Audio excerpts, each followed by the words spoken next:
साथियों आप देख सकते हैं आउटसोर्स कर्मचारियों के लिए बहुत ही महत्वपूर्ण आदेश आ गया है। आउटसोर्स कर्मचारियों को बढ़ेगा वेतन 2025। तो साथियों खुशखबरी आ गई है। आउटसोर्स कर्मचारियों को बढ़ेगा वेतन। भारत सरकार ने आउटसोर्स कर्मचारियों को वेतन में वृद्धि और स्थायीकरण के लिए नई नीति लागू कर दी है। इन नीतियों के तहत कर्मचारियों को वेतन में 15 से 30% तक की वृद्धि, स्थायी नौकरी के अवसर और सामाजिक सुरक्षा का लाभ प्रदान किया जाएगा। इसमें कर्मचारियों के जीवन स्तर में सुधार होगा और आर्थिक स्थिति की उम्मीद रहेगी। वहीं साथियों आउटसोर्स कर्मचारियों को वर्तमान में आउटसोर्स कर्मचारियों की चुनौतियों का सामना करना पड़ेगा। न्यूनतम वेतन, कई कर्मचारियों को न्यूनतम वेतन भी नहीं मिलता, जिससे उनकी आर्थिक स्थिति कमजोर रहती है। नौकरी की अस्थायी ठेके की अवधि समाप्त होने पर नौकरी खोने का खतरा बना रहता है।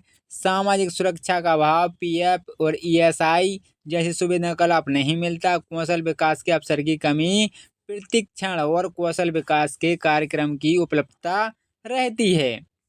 सरकारी की नई नीतियां जो लागू की हैं, समस्याओं के समाधान के लिए सरकार ने 2025 में नई नीति लागू की है, जो निम्नलिखित दिया गया है। वेतन में वृद्धि, आउटसोर्स कर्मचारियों को बढ़ेगा वेतन। 2025 में सरकार ने आउटसोर्स कर्मचारियों को वेतन में 15 से 30% की वृद्धि की घोषणा की है। यह वृद्धि कर्मचारियों के अनुभव, कौशल और प्रदर्शन के आधार पर निर्धारित किया गया है।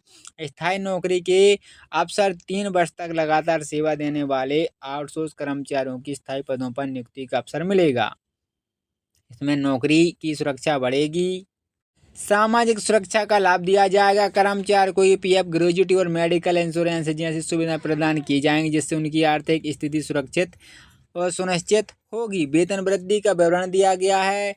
जो नई नीति के तहत वेतन वृद्धि का विवरण निम्नलिखित दिया गया है। अनुभव वर्षों में रहेगा। न्यूनतम वेतन प्रतिशत और अधिकतम वेतन की भी जो वृद्धि की जाएगी वो भी प्रतिशत में रहेगी।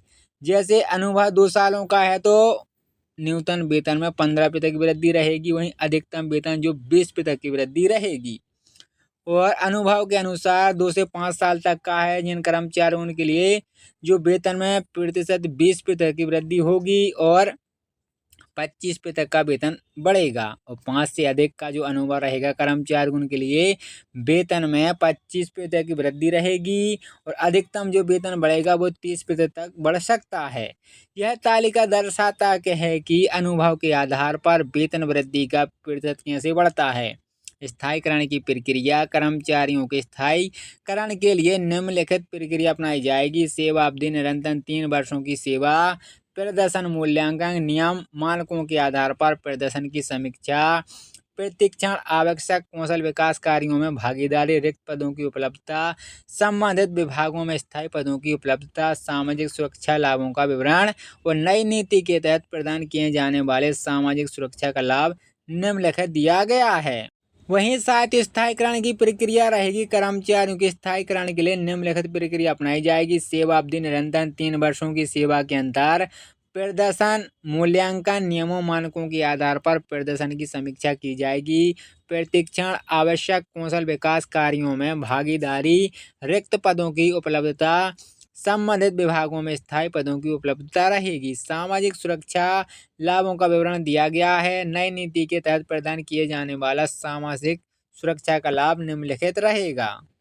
प्रोविडेंट फंड, कर्मचारी को वेतन का एक हिस्सा भविष्य निधि में जमा होगा और ग्रेजुएटी निश्चित सेवा अवधि पूरी करने पर ग्रेजुएटी का भुगतान होगा। मेडिकल इंश्योरेंस, कर्मचारी उनके परिवार के लिए स्वास्थ्य बीमा कवरेज रहेगा। कौशल विकास कार्यक्रम, महिला कर्मचारी के लिए विशेष प्रावधान दिए गए हैं।